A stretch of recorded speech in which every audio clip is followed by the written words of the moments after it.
गोडधोड पदार्थांशिवाय तर आपले कोणतेच सण पूर्ण होत नाहीत आणि त्यात जर तळणीचे पदार्थ असतील तर त्यांचा तर पहिलाच नंबर असतो.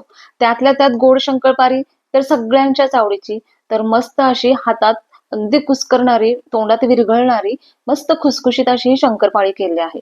आता बरं का, ही शंकरपाळी बनवताना बऱ्याच जणांची कसरतच लागते. म्हणजे काय होतं, थोडंफार जरी प्रमाण कमी जास्त झालं तर शंकरपाळी कडक तरी होते, नाहीतर मऊ तर पडते. तुमची सर्वांची करण्याची पद्धत वेगळी असेल, पण इथं मी माझ्या पद्धतीने दाखवते, ते तुम्ही नक्की बघा. तर इथे पाव किलोच्या प्रमाणे मी इथं वाटीचं प्रमाण सांगते तुम्हाला. पहिल्यांदा मी इथे पाव किलो साखर घेतली आहे. त्याच वाटीनुसार 1 वाटी पाणी घेतलं आहे आणि त्या वाटीच्या अर्धी वाटी मी इथं तूप घेतलं आहे. आता हे तिन्ही मिश्रण चमच्याच्या साहाय्याने एकत्र छान हलवायचं आहे आणि साखर विरघळूसपर्यंत आपल्याला फक्त हे गॅसवरती ठेवायचं आहे. पाणी आपलं कोमट झालं की साखर आपोआप त्याच्यामध्ये विरघळली जाईल. पाणी आपल्याला इथे अजिबात उकळवून सुद्धा घ्यायचं नाही. तोपर्यंत आपण जो काही इथे मैदा वापरणार आहोत, तो सुद्धा छान आपण एके बाजूला चाळून घेऊ.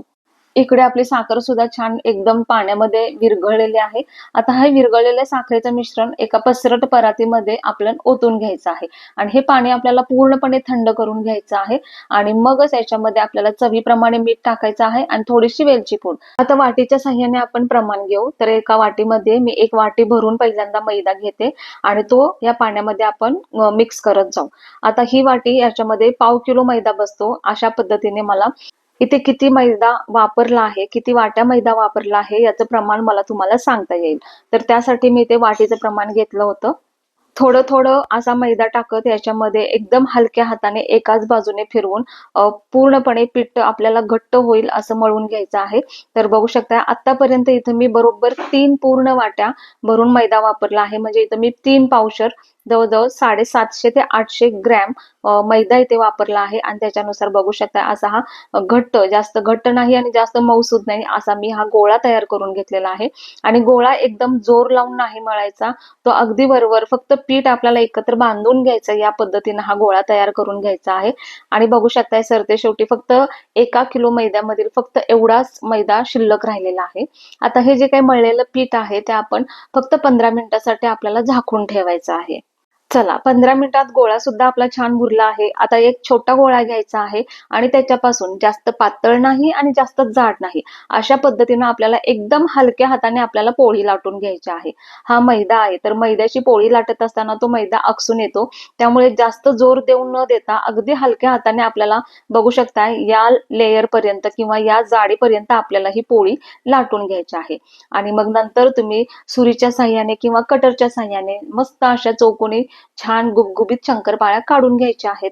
तेल सुद्धा बाजूलाच गरम करायला ठेवलं आहे आणि ते आता चांगलं गरम सुद्धा झालेलं आहे. बघू शकता या जाडीपर्यंतच्या या मी शंकरपाळ्या कट करून घेतल्या आहेत.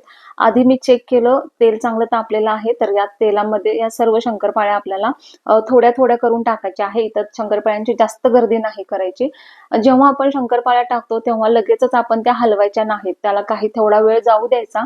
तेलामध्ये या शंकरपाळ्या आपोआप सेट होतात आणि खाली ज्या बुडाला बसलेल्या शंकरपाळ्या आहेत त्या हलक्याहून आपोआप तेलाच्या वरती तरंगत लागतात. तुम्हाला अजून थोडंसं जवळून दाखवते. बघू शकताय मस्त अशा फुगलेल्या आहेत आणि एक आणि एक शंकरपाळीला आपल्या मस्त लेयर सुद्धा आलेला आहे. आता या लेयर्स आलेल्या शंकरपाळ्यांना तेलामध्ये जास्त हलवायचं सुद्धा नाही, नाहीतर लेयर्स आपले तुटण्याची दाट शक्यता असते. इथे थोडा आपला पेशन्स ठेवायचे आणि मस्त अशा मंद आचेवरती अगदी हळूवारपणे या शंकरपाळ्या आपल्याला तळून घ्यायच्या आहेत. बघू शकताय सुरेख गोल्डन रंग यायला चालू झालेला आहे आणि अगदी बिस्किटासारखा रंग सुद्धा आलेला आहे आणि एकदम खुसखुशीत दिसायला दिसतायत. ह्या शंकरपाळ्या अशा पद्धतीने आपल्या तयार झालेल्या आहेत.